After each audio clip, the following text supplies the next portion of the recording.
अस्सलाम वालेकुम। मैं सिद्दीक़ मिठवार बाला। मौजू कहाणीअ जो नालो डपु ऐं नुञ।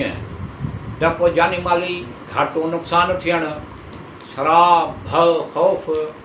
नुञ जानी माली फ़ाइदो नफ़ो थियणु, ढ उम्मीद भलाई उम्मीद जुञ सिराब। बान नंबर 95। गुफ़्त नसर उतां खां बाबुल वियो ऐं उते ई मुक़ीम थियो। हज़रत दानियाल खे शींहण सां गॾु हिकिड़े खूह में विझी छॾियो। शींहण उनखे खीर पियारींदी हुई। हिकु भेरे बख़्त नसर ख़्वाबु ॾिठो त उनजो सर मथो लोह जो, उनजा पेर टामे जा, उनजो सीनो सोन जो आहे। निजूमन खे घुराए उनजी तहबीर पुछियाई। उन्हनि चयो, असांखे ख़बर कान्हे, असीं ला इल्म आहियूं, ला इल्म ज़ाहिर कई।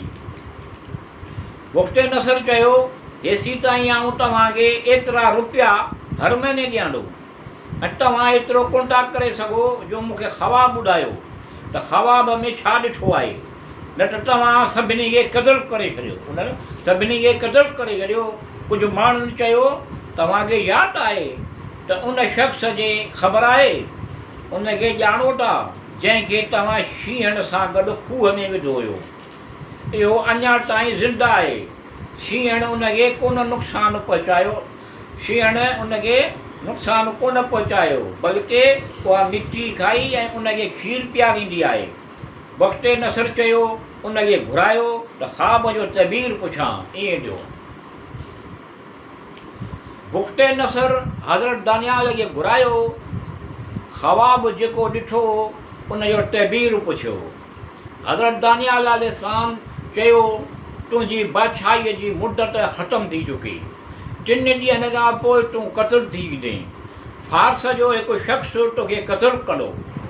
गुफ़्त नसर चयो, मूं 7 शहर हिक ॿिए जे चौधारी ठहिराया आहिनि ऐं हर शहर में तमामु घणा निगहबान मुक़ररु कया आहिनि ऐं उन्हनि ते इक्तिफ़ा कोन कयो आहे, बल्कि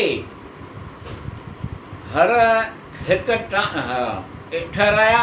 हिकु टामे में मुर्गबाना हर शहर जे दरवाज़े ते लॻाया आहिनि, जो उहे कंहिं बि अणॼाण माण्हूअ खे ॾिसण सां चिलाईंदियूं, दाहूं कंदियूं त उन्हनि खे गिरफ़्तार कजे। हज़रत दानियाल चयो, ईअं ई थींदो जीअं मूं तोखे आहे ॿुधायो। नसर चयो, संदसि सिपाहियुनि खे हुकुम ॾिनो त गश्त कंदा रहो, जंहिंखे मुंहिंजे ईंदे वेझो ॾिसो उनखे क़तलु करे छॾियो, चाहे केरु बि हुजे।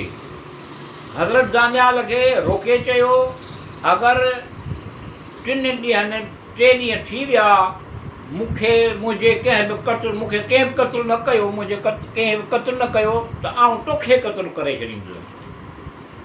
जॾहिं 3 ॾींहं थियो, शाम थियण ते उनखे इंतिशार इज़्तिराब थियो। घबराइजी ॿाहिरि निकितो। संदसि हिकु ग़ुलाम जो अहले फ़ारस हुयो। संदसि तलवार उनखे ॾिनी ऐं हुकुम ॾिनो, कंहिंखे बि ॾिसी उनखे क़तलु करे छॾियईं। उन संदसि शमशेर हथ में वरिती ऐं हिन ते ज़रब सां उनखे वासिले जहन्नम करे छॾियो। उन शमशीर उन पंहिंजे हथ में वरिती ऐं हिक ई ज़रब सां उनखे वासिले जहन्नम करे छॾियो। हज़रत अरमीन अलैहिस्सलाम बनी इसराइल जे क़त्ल खां पोइ बैतुल मुक़द्दस मां निकिरियो ऐं संदसि खच्चर ते सुवार थियो। इंजीर अरक अंगूर खाइण पीअण लाइ पाण सां गॾु खयऊं ऐं हलियो उन मक़ाम ते पहुतो। हज़रत अरमीनिया उन मक़ाम ते पहुतो जिते घणा माण्हू मुआपिया आहिनि। जानवर उन सहराई दरियाई पखी उन्हनि जे बदन खे खाई रहिया आहिनि। उते हज़रत अरमीनिया जिन बीठो, थोरी देरि सुकूत खां पोइ हिन जी ज़बान मां निकिरियो, ख़ुदावंद कीअं हिननि खे ज़िंदह कंदो जिन जी अज़ा खे बि जानवर खाई विया आहिनि। त ख़ुदा हज़रत अरमीन जिन खे हज़रत अरमीन अलैहिस्सलाम जिन जे उन ई महिल रूह कब्ज़ कयो 300 सालनि खां पोइ ज़िंदह कयो। जॾहिं ख़ुदा बनी इसराईल ते रहम कयो ऐं बुख़्ते नसर खे मारायो हुयो, पोइ उन्हनि खे ज़िंदह थियो, पोइ इसराईल खे दुनिया में आबाद कयो, ज़िंदह थियो इहो हज़रत अरमीया अलैहिस्सलाम जिन पैगंबर हुयो।